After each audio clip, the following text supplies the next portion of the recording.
Oke, selamat siang rekan-rekan semua. Terima kasih rekan media udah hadir di Pengadilan Negeri Jakarta Selatan.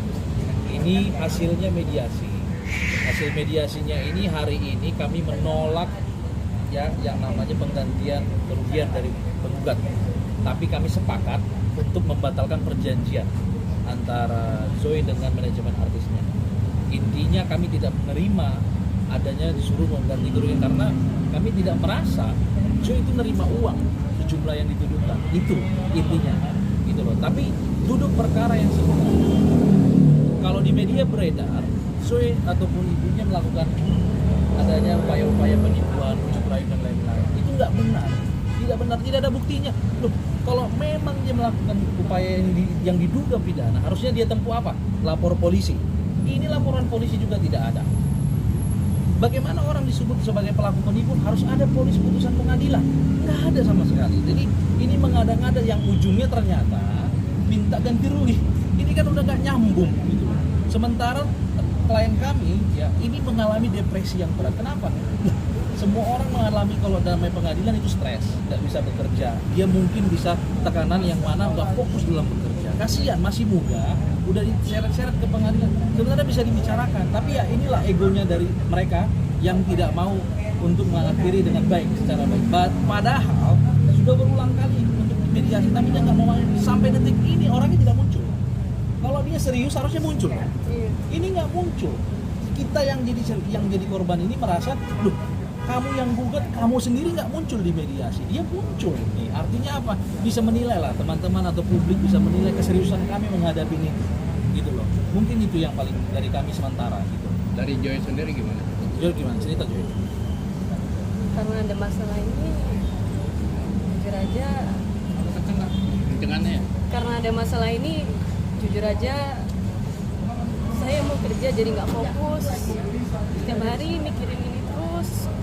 Perform juga susah, jadi jujur aja kena mental sih agak ya, karena ini pertama kali juga seumur hidup aku berhadap dengan hukum kayak gini.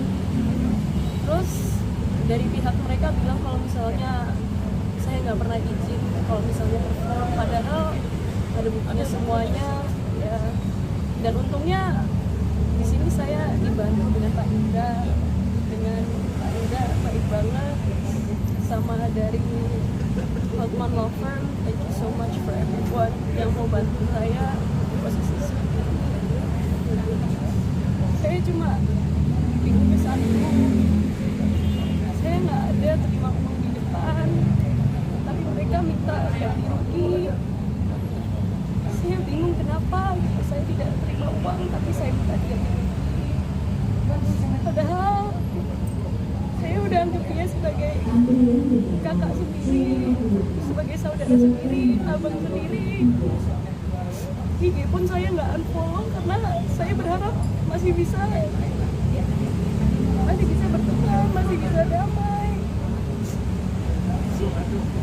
Saya bingung kenapa bisa sejauh ini. Ya. Bang, lawannya siapa sih? Ya, Lawannya itu nggak bisa sebutkan namanya.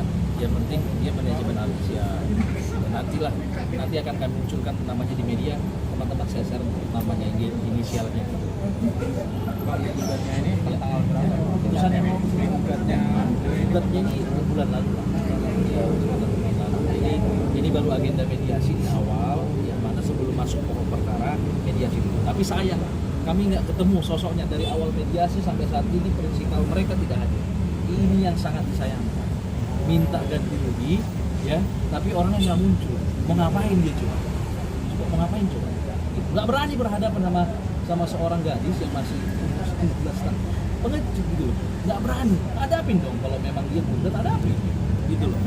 Ya kan ini orangnya hadir dua kali kita hadir ya. Dua kali kami hadir. Minggu lalu hadir, sekarang sama sekali orangnya tidak hadir. Tidak hadir. Itu sangat disayangkan. Bang, tapi ada gugat baliknya. Nanti akan kami pikirkan apakah kami akan menggugat balik karena mengenai kesehatan mental klien kami kan ini dia nggak bisa fokus. Mungkin nanti kami pertimbangkan untuk gugat balik. Gitu loh. Gugatan itu langsung berupa uang. Nah, di awal ini inti gugatan ini elaborasi sedikit aja. ya sedikit gini, dia menyimpulkan sendiri Zoe ini seolah-olah ada dari pihak Joy yang mengatakan mengiming-imingi bahwa Joy nggak pernah kami menjanjikan dia ini kelas, justru dia yang mengajak Joy pertama kali kenal dari TikTok ya, Iya. dia yang chat ya, Iya. justru dia yang ngechat di luar untuk memperkenalkan, diajaklah supaya ikut branding sana sini, dia yang ngomong.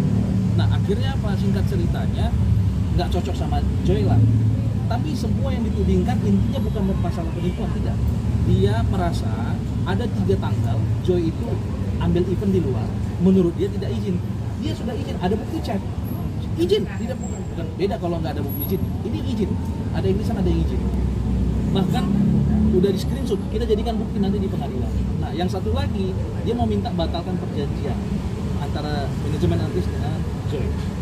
Nah kami sepakat di situ, tapi kami tidak sepakat intinya yang di dalam penggugatan hanya di bagian dia minta penggantian kerugian. Nah yang merasa kami klien nggak pernah terima, itu sangat disayangkan. Gitu. Intinya sebenarnya dia keluar, kami cari keterangan dari klien, apa sih uang itu kok bisa timbul angka itu, buat apa? Ternyata itu yang dikasih tahu klien, itu ada event di Bali. Dia yang buat event itu di Bali, uangnya dia sendiri ya, namanya tanggung jawab perusahaan sendiri kan, bukan Zoe.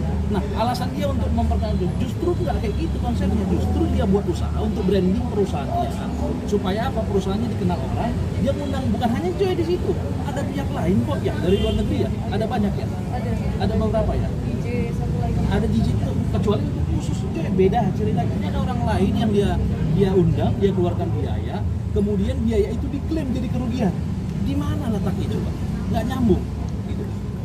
Lain hal juga kalau ternyata kok diminta sampai disinggung di dalam gugatan masalah tiket pesawat pulang pergi dengan hotel, lah dia kan jadi tamu, kenapa jadi diungkit-ungkit? Ini kan kayak anak kecil gitu, mungkin yang diberi suruh kembali lagi, waduh nggak masuk akal lah, ini nggak masuk akal.